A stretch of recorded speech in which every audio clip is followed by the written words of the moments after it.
Sekjen PD Perjuangan Hasto Kristianto memutar rekaman yang diduga suara Jokowi yang ingin pakai penegak hukum untuk intimidasi. Tidak heran kalau misalnya Ibu Mega bisa punya sikap politik yang salah atau langkah-langkah politik yang salah kalau informasi yang dikasih adalah sampah semua. Dari Sekjen. Gambarnya nggak usah ya. Kalau masih ada yang main-main, sekali lagi, yang gigit saya sendiri.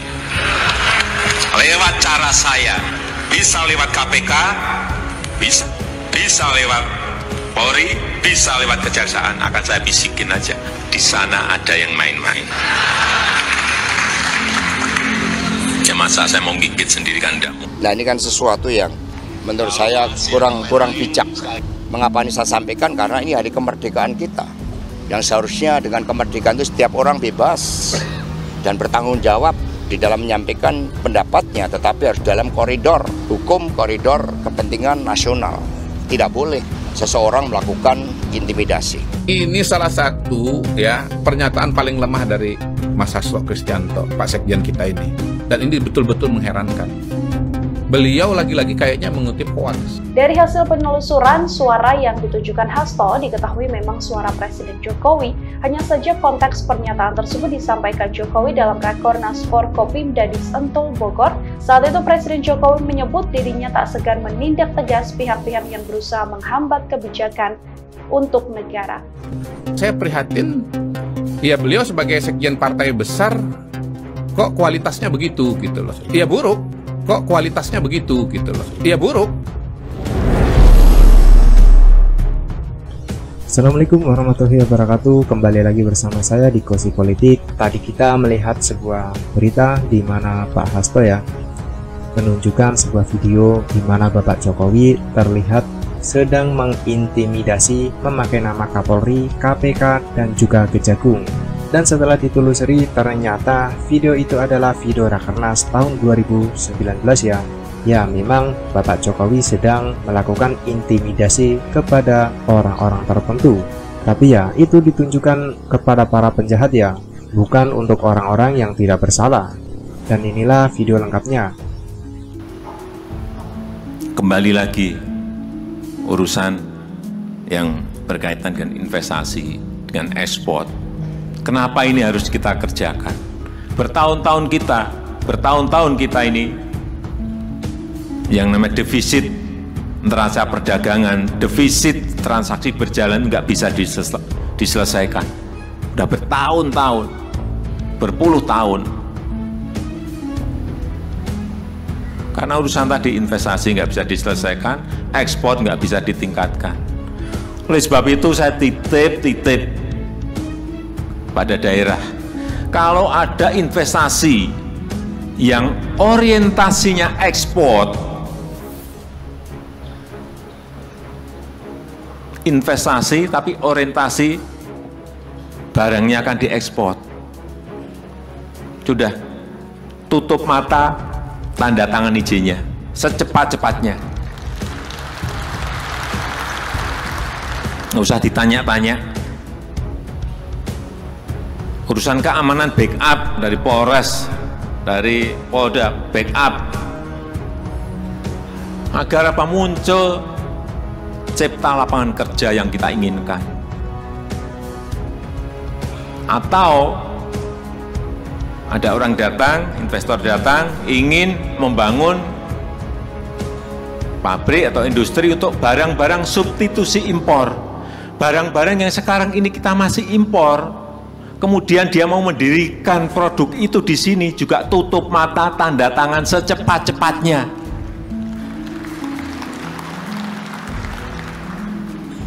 Nggak usah ditanya. Nah, saya beri izin sekarang. Tapi kamu mulai kapan? Besok? Langsung digitukan. Di lapangan ada problem apa? Pembebasan lahan? Bantu.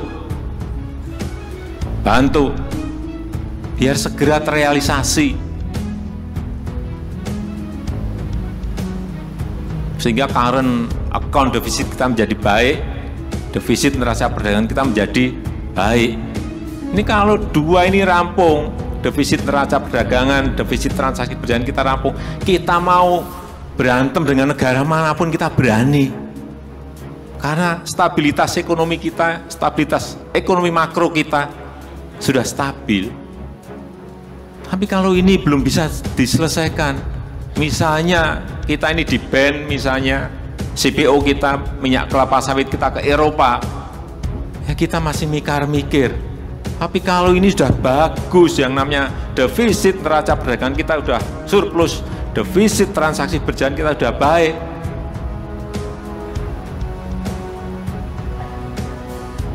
Dia nge-ban CPO kita, ya kita gantian, kita potong impor mobil, impor barang-barang dari sana, udah stop juga, berani kita. Tapi kalau posisinya masih seperti ini, ya kita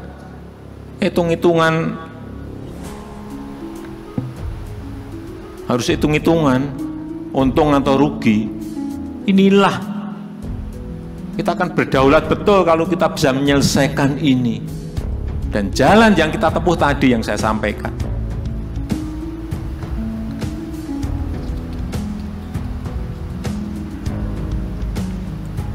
Artinya apa? Perizinan harus dipermudah, regulasi disederhanakan, birokrasi juga harus disederhanakan. Kenapa saya menyampaikan dulu? Eselon 1, eselon 2, eselon 3, eselon 4. Ini harus mulai kita lihat untuk kita pangkas agar lebih sederhana organisasi kita, sehingga tidak dari sini ke sini, ke sini, ke sini, naik lagi ke sini, ke sini, ke sini, naik lagi ke sini, sini, ke sini, naik lagi. 4 bulan ini muter, saya lihat, saya pernah ngikutin surat ini, coba muternya dari mana, saya ikuti 4 bulan surat dari gini, muter-muter eselon 4, eselon 3, eselon 2, itu pun berapa meja. Nah, gimana kita mau cepat kalau ini kita terus-teruskan? Tetapi ini hanya merubah struktural ke fungsional, bukan memotong pendapatan, tidak. Tolong dijelaskan bahwa kita ini tidak ingin memotong pendapatan, tidak ingin memotong income, tidak. Kita hanya menginginkan kecepatan dalam memutuskan. Jangan dipelintir kemana-mana.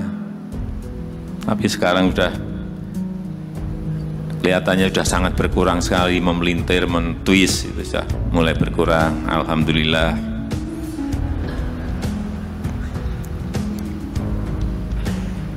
Kepastian hukum dijaga. Tidak ada pungli, tidak ada korupsi di situ dalam perizinan-perizinan. Dijaga. Rasa aman harus dijamin, TNI, Polri, ini penting sekali. Jangan sampai kita dilihat, dipotret dari luar itu negara ini dianggap tidak aman. Ini berbahaya sekali.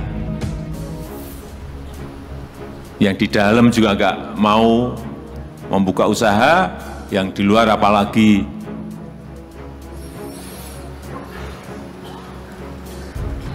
Yang kedua, saya titip agar setiap investasi itu mengikutkan usaha kecil, usaha mikro, usaha menengah yang ada di daerah. Saya sudah titip ke menteri-menteri, jangan ada investasi nanti yang ikut dari Jakarta lagi. Daerah diikutkan, pengusaha daerah diikutkan, pengusaha lokal diikutkan. Tolong diingatkan, kalau ada yang tidak diikutkan, saya diingatkan. Kan saya tegur langsung.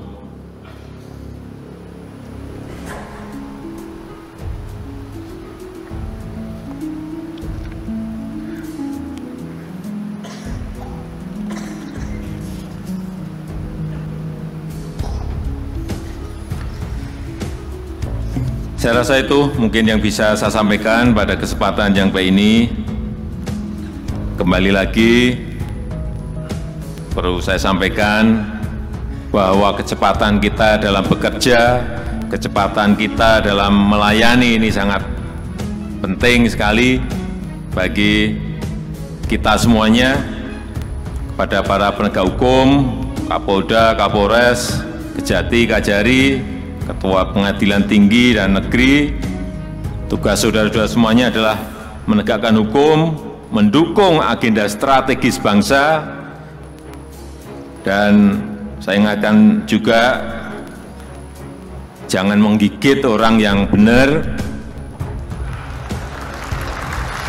Kalau yang salah silahkan digigit, tapi yang benar jangan sampai digigit, dan jangan pura-pura salah gigit.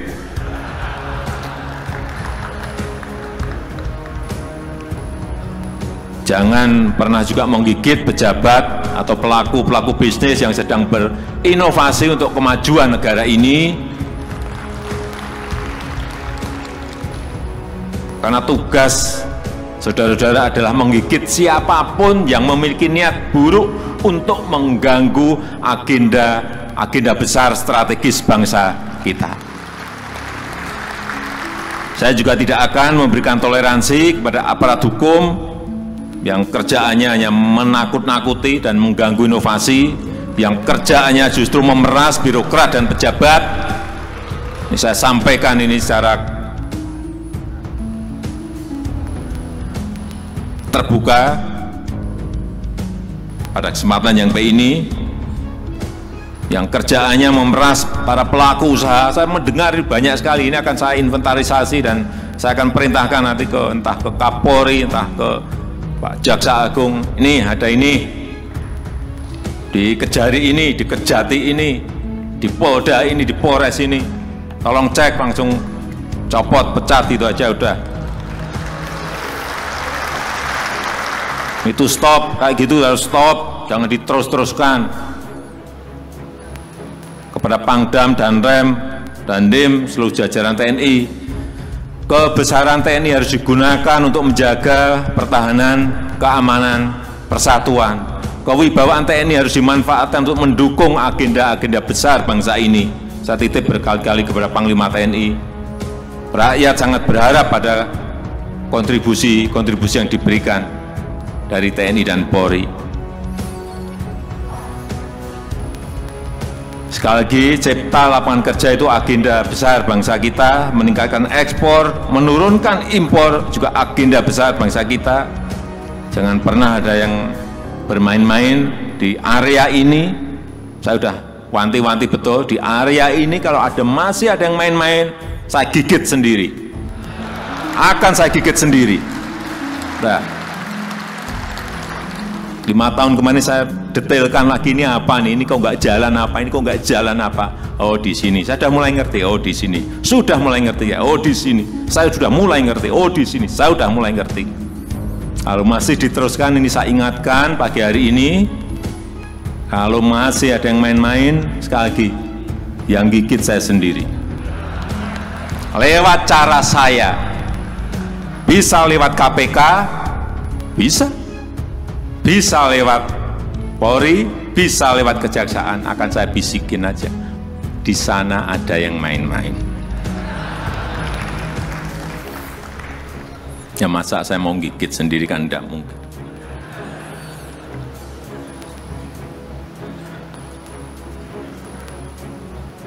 Saya rasa itu yang bisa saya sampaikan pada kesempatan yang baik ini.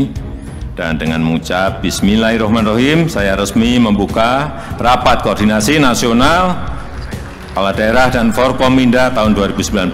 Terima kasih, saya tutup. Wassalamualaikum warahmatullahi wabarakatuh. Terima kasih kepada Presiden Republik Indonesia, Bapak Insinyur Haji Joko Widodo. Bagaimana pendapat kalian? Silakan tulis di kolom komentar ya. Dan sekian dari saya. Wassalamualaikum warahmatullahi wabarakatuh.